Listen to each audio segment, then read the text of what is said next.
Good morning, everyone. It is March the 30th, 2017. It is finally time for our second letter day. Our first letter day was February the 10th, 2017. I had hoped to have the second letter out. We tried to reorganize and do it a little bit differently. And although I'm desperately trying to organize databases and names and addresses, it still took a little longer than I anticipated. So we're doing it a little bit different this time. What I have here in front of you are two boxes of envelopes, and in those envelopes I have I have 20 envelopes. It's backwards on there, but it's right. 20 envelopes that were pre-printed, that are already stamped. They're actually very pretty. The stamp symbol on there actually looks very presidential, so I'm impressed with that. We also have in each envelope 21 letters that are already folded, so that each person receiving an envelope will need to stuff their letter into their envelope. Now, I have an instruction sheet in here. So with this instruction sheet, it says what I want you to do when you get this envelope is to write your state on the back of the envelope in marker so it stands out.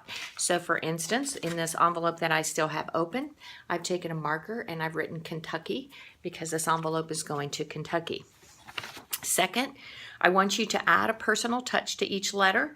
You can sign the letter with your city and state. You can write a note, please save our families. You can do a picture of your children stolen by CPS, a personal letter of your experience, or just ask for help. If you're receiving a packet and your children have not been stolen by CPS, you can just put a note in there that says that you understand the severity of this problem and you're asking President Trump for help. Put the letters in each envelope, seal the envelopes. I do want each person to take a picture or a video of mailing the letters, mail out the letters, and post your picture or video. I'm also going to take the letter and I am going to upload the letter so that if you don't receive a packet for mailing, that you'll also have an opportunity to print off the letter and mail it yourself. So you'll see on the back of this letter, there is space there at the bottom where you can write your note. If you have a child in your home, you can have your child write, President Trump, please save our families, just something of personal that makes it personal, and it's not just a form letter, because that's what they're going to kick out. I'm going to read this letter to you. It says, Dear President Donald Trump, this is our second letter asking for executive action to put a stop to the adoption bonus money allowed under the Adoption and Safe Families Act of 1997. This legislation, spearheaded by Bill and Hillary Clinton, is designed to give the states a bonus check for each child they rehome through foster care and adoption. This funding scheme amounts to government-sanctioned child trafficking and is a crime against humanity.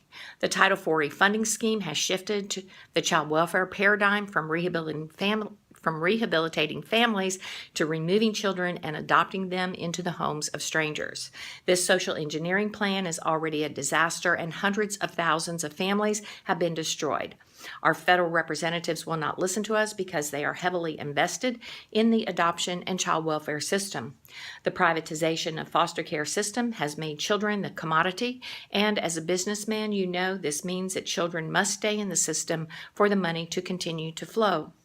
We are a grassroots organization growing through social media and reaching 5,000 members quickly.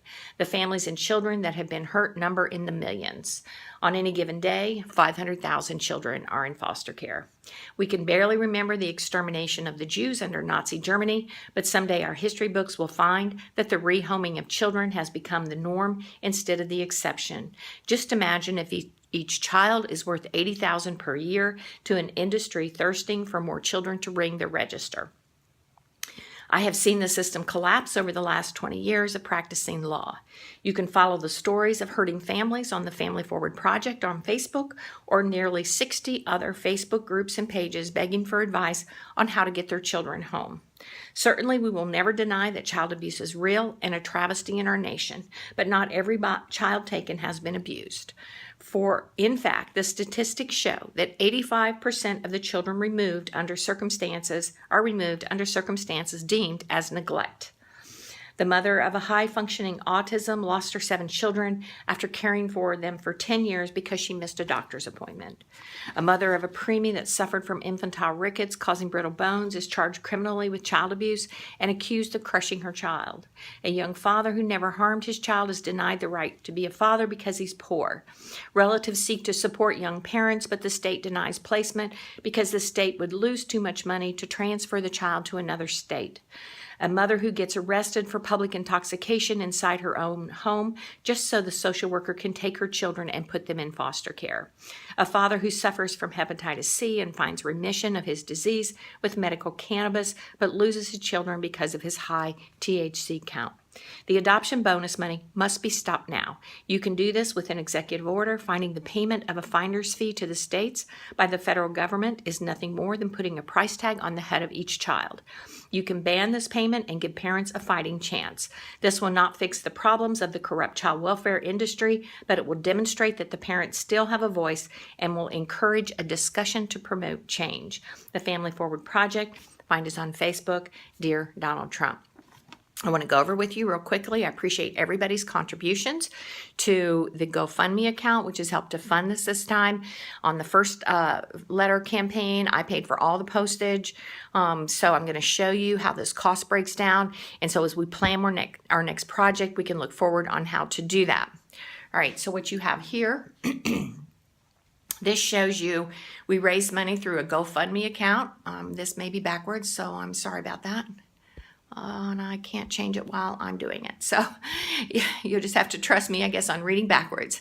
$114.30 is the premium on a GoFundMe account, which is 9%. So they have a pretty high premium on it.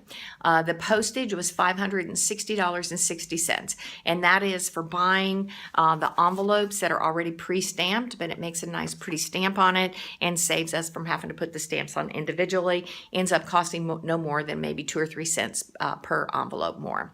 $276.68 is the printing and folding of the letters from FedEx, and $70 is the postage for putting all of these envelopes together that we will mail out to 50 different people.